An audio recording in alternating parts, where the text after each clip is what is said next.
वृक्षाणां पांच तत्व खंडन में प्रणाम करता हूँ। 4 तो मैंने सिर्फ दुनिया के बारे में बताया था, वृक्ष के बारे में बताया था, संत के बारे में बताया था। तो कहने का अर्थ वो शक्ति कौन है, बात फिर से वहीं आकर रुकी। तत्व का, भगवान का, वृक्ष का दाता, अन्नदाता, जीवदाता, ये सब बताया। लेकिन इनको भी जीने वाले, इनको भी रक्ष पैदा करने, इनके ऊपर भी शक्ति है। लेकिन ये शक्ति कौन सी है? पहले मैं ये बताऊं कि आपको शुरू में नाती जाति भेदभाव धर्म कर्म ये सब बात बताया। इसके बाद मैंने बोला कि शुरू में चित्रलिपि आई थी। इसके बाद फिर से मैंने आपको बताया कि चित्रलिपि में अलग शक्ति अलग अलग थी, उनका पूजन किया। आज उनकी शक्ति के बारे में मैं फिर भी आपको ये बताया कि ये महान शक्ति कौन सी थी। तो ये शक्ति का मैंने वर्णन किया। ये शक्ति के अंदर मेरी पूरी जिंदगी निकल जाएगी। मैं इनका जो शक्ति का आज तक मैं बता नहीं सकता कि कौन से है, क्यों कि ये शक्ति सब अलग आने से बाद फिर वृक्षों पेड़ पौधे इनके बाद फिर पांच तत्व इनके बाद ये सब शक्तियां हैं, सबकी शक्तियां हैं। फिर इस शक्तियों के अंदर किसको कौन सी शक्ति कहाँ मिली, कैसे मिली, क्यों मिली, ये सब सर्वोपरि प्रकृति के साथ आते हैं। और इसी तरह जीवन में जीने वाले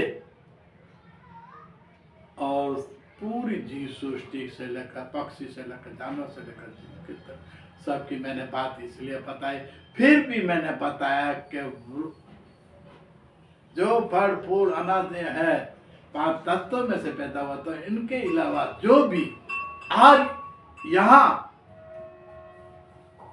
ये जिंदे हैं, तो प्रश्न तो होगा जो हमको जिंदा रखने वाले, हमको दातारी, हमको खाना, हमको ये देने वाले, ये महान शक्ति को किसने पैदा किया होगा, किसने दिया होगा, कैसे आएगा, क्यों, प्रश्न तो होता ही है।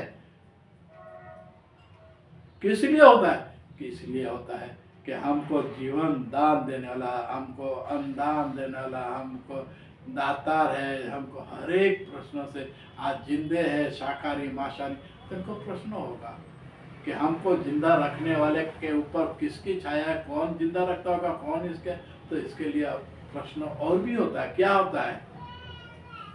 यही होता है कि इनका सर्वोपरि शक्तिमान कौन है और कैसा होगा, कहाँ रहता होगा, क्या करता होगा, कैसी इनकी अद्भुत शक्तियां होगी जो इतने बहुत करते हैं फिर भी दिखने में नहीं आता है।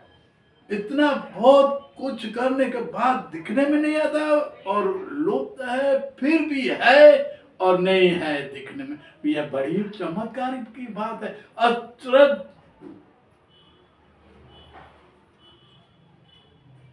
और कल्पना से भी बाहर आ जाती है ये बात। ये छोटी बात है नहीं, गजब की बात है। दुनिया के अंदर आप कहीं भी जाओ, आप कोई पैदा करेगा, कोई बनाने वाला, कोई ऐसा होगा, ये होगा, आपको हाथ पकड़ेगा, उन सब के लिए आपको जो हेल्प मदद करते हैं, तो उनके लिए भी सामने वाले के पास उनका चेहरा के, उनकी शक्ति के, उनका ये सब दिखने में आएगा। माँ है तो बेटे को शक्ति दी है, तो माँ का दर्शन भी होता होगा। फल फूल है, अनाज जीव जंतु सब देते हैं तो उनका भी दर्शन होता है। फल देते हैं तो उनका फल का भी दर्शन होता है। तो इसी तरह ज्ञान देने वाले महान संत का भी ऐसे दर्शन होता है। तो कहने का अर्थ ये सब होता है, दिखता है।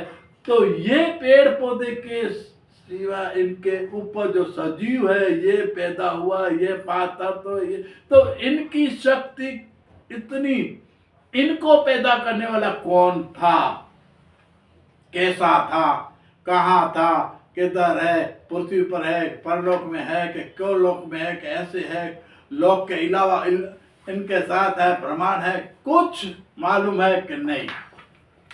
तो क्या मालूम है शक्ति? हाँ बिल्कुल है। तो इनके बाद की एपिसोड में मैं बताऊंगा। कहते